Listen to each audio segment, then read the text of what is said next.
Hello, everybody. Eric Apricot here. The Warriors pull off the big victory in Los Angeles, and Jonathan Kuminga came back and played so well that Kerr put him in the closing lineup.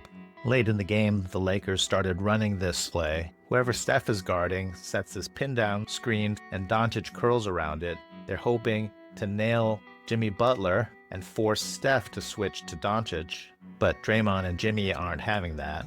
While Jimmy fights around the screen, Draymond leaves his man in the corner and meets Doncic on the other side of the screen. The Lakers are prepared for this, and Steph's man starts screening Steph, but Steph does a pretty good job fighting through this hammer screen, and he's just scary enough to make Hachimura miss. Doncic sneaks up behind Draymond and gives him a little push, just enough to dislodge Draymond and get the rebound, and he gets the quick putback. And Draymond, in playoff form, immediately starts complaining to the ref that he got pushed on that rebound. Steve Kerr uses hand technology to show the ref how Draymond got pushed in the back. Amusingly, the Warriors run the exact same play against the Lakers. Jimmy Butler sets his pin down screen for Steph, who curls around. Steph's man is trailing. Dorian Finney-Smith switches a little bit late, and Steph just sneaks this through. Beautiful finish. And now for something completely the same, Steph's man again sets a pin down for Luka curling around, but this time Jimmy fights all the way through,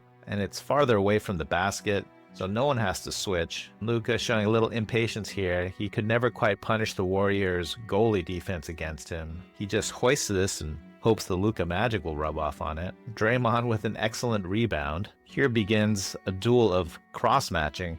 The Lakers had been having Hachimura guarding Kuminga, but now Kuminga creates this advantage just with his sheer hustle. Hachimura is way too far away to catch up to the comet-like Kuminga. Dorian Finney-Smith can't switch to him either because he's got to take Podziemski, so he's calling the switch to Austin Reaves. Kuminga just runs right past Austin Reaves and holds up his finger.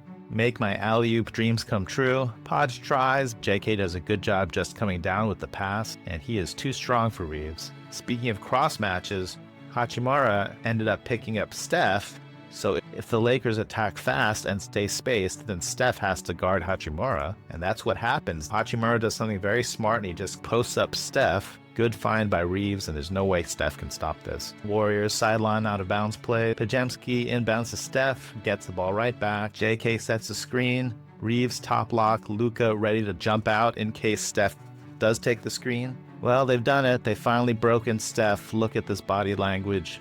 He is weary, so weary. He wanders towards the lane, sadly muttering to himself, "Do not redeem, do not redeem. Why did you redeem it?" Turns around, boom. Now we've got Luka intercepting, Reaves following Steph because no one ever got fired for guarding Steph Curry, which means Jonathan Kuminga is now free to go to the basket, and JK with a tough finish. LeBron counterattacks super fast. Dorian Finney-Smith, hard screen on Draymond to force Steph to switch to LeBron. The Lakers have good geometry on this attack because Draymond is guarding Finney-Smith, Jimmy is guarding Doncic. It's very hard for these guys to help down to LeBron.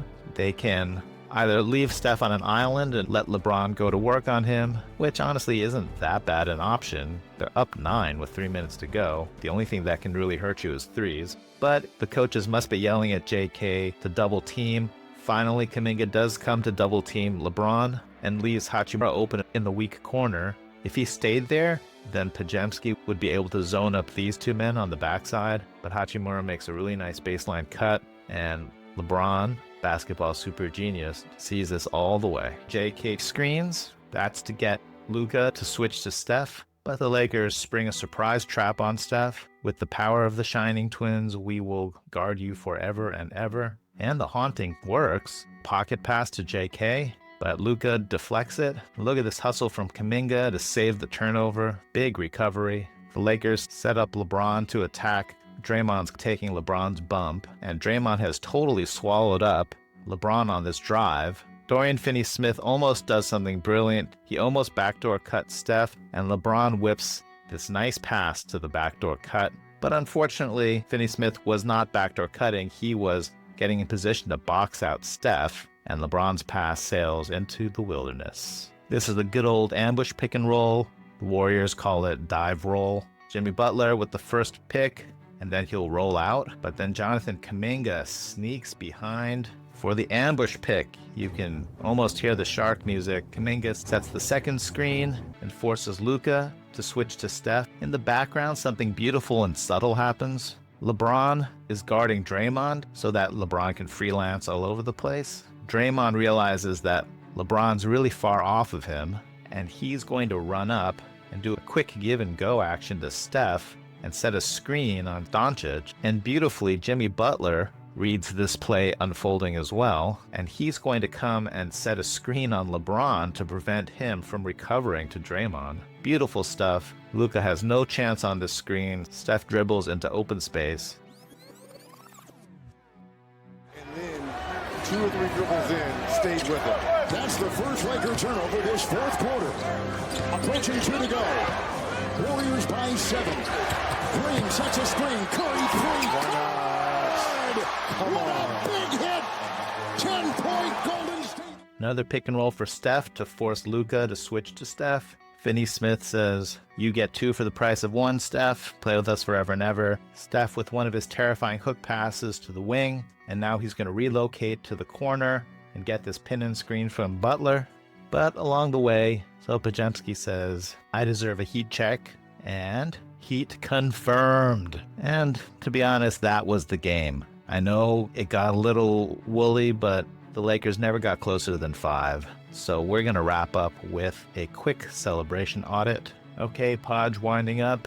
Quinten post, he's always first with the premature threes. I gotta say, nobody else here believes in Podziemski's shot. And as it goes through, we got Buddy Hield has got his 3 guns, but I guess he's keeping it low to make sure the NBA doesn't find him. And Santos, he kind of looks like he wants to do Buddy Hield's Elvis Gangnam Style horsey dance, but I don't know. He's not planting his feet and really wiggling the knees. So it's coming off more like a bobblehead dance. That's okay, Guy. As long as it comes from the heart, you can bobble your head as much as you like. If you enjoyed this video, please like and subscribe. It really helps the channel. And if you didn't enjoy this video, I promise I'll do better next time. I think you're right. I mean, you could see Spinoza's attitude to man's position in the world as a stoic one. The idea that the world around us is not particularly interested in us, therefore we must diminish its power to make us suffer by controlling the emotions it excites in us. That's a stoic idea, but you're quite right in saying there's something more in Spinoza, because it's not the idea of by a terrific effort repressing or overcoming these sad, unfortunate, passive emotions. It's by the exercise of the mind, gaining an understanding of the world, which just makes these emotions peter out or fade away,